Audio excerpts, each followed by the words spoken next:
आलस्य का फल। एक बार की बात है, एक शिष्य अपने गुरु का बहुत आदर सम्मान किया करता था। गुरु भी अपने इस शिष्य से बहुत स्नेह करते थे, लेकिन वह शिष्य अपने अध्ययन के प्रति आलसी और स्वभाव से दीर्घसूत्री था। सदा स्वाध्याय से दूर भागने की कोशिश करता तथा आज के काम को कल के लिए छोड़ दिया करता था। अब गुरुजी कुछ चिंतित रहने लगे कि कहीं उनका यह शिष्य अपने जीवन संग्राम में पराजित न हो जाए।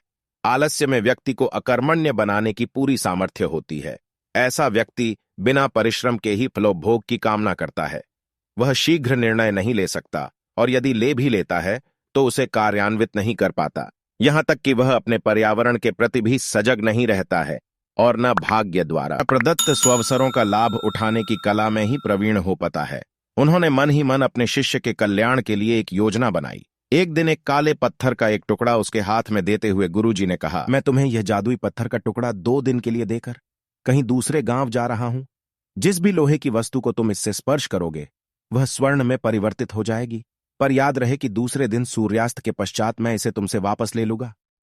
शिष्य इस सुअवसर को पाकर बहुत प्रसन्न हुआ, लेकिन आलसी होने के कारण उसने अपना पहला दिन यह कल्पना करते करते बिता दिया कि जब उसके पास बहुत सारा स्वर्ण होगा तब वह कितना प्रसन्न, सुखी, समृद्ध और संतुष्ट रहेगा। इतने नौकर चाकर होंगे कि उसे पानी पीने के लिए भी नहीं उठना पड़ेगा।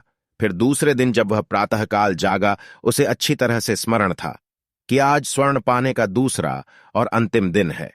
उसने मन में पक्का विचार किया कि आज वह गुरुजी द्वारा दिए गए काले पत्थर का लाभ जरूर उठाएगा।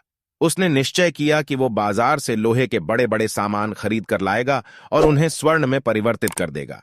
दिन बीतता गया, पर वह इसी सोच में बैठा रहा कि अभी तो बहुत समय है, कभी भी बाजार जाकर सामान लेता आएगा। उसने सोचा कि अब तो दोपहर भोजन करने के पश्चात ही सामान लेने निकलूंगा, परंतु भोजन करने के बाद उसे विश्राम करने की आदत थी और उसने बजाय उठ के मेहनत करने के थोड़ी देर आराम करना उचित समझा। पर आलस्य से परिपूर्ण उसका शरीर नींद की गहराइयों में खो गया और जब वो उठा तो सूर्यास्त होने को था। अब वह जल्दी जल्दी बाजार की तरफ भागने लगा, पर रास्ते में ही उसे गुरुजी मिल गए। उनको देखते ही वह उनके चरणों पर गिरकर उस जादुई पत्थर को एक दिन और अपने पास रखने के लिए याचना करने लगा, लेकिन गुरुजी नहीं माने और उस शिष्य का धनी होने का सपना चूर चूर हो गया। पर इस घटना की वजह से शिष्य को एक बहुत बड़ी सीख मिल गई। उसे अपने आलस्य पर पछतावा होने लगा। वह समझ गया कि आलस्य उसके जीवन के लिए अभिशाप है और उसने प्रण किया कि अब वो कभी भी काम से जी नहीं चुराएगा और एक कर्मठ, सजग और सक्रिय व्यक्ति बनकर दिखाएगा। कहानी की शिक्षा। दोस्तों, जीवन में हर किसी को एक से बढ़कर एक अवसर मिलते हैं, पर कई लोग इन्हें बस अपने आलस्य के कारण गंवा देते हैं। इसलिए मैं यही कहना चाहता हूं कि यदि आप सफल, सुखी, भाग्यशाली, धनी अथवा महान बनना चाहते हैं तो आलस्य और दीर्घसूत्रता को त्याग कर अपने अंदर विवेक, कष्टसाध्य श्रम और सतत जागरूकता जैसे गुणों को विकसित कीजिए।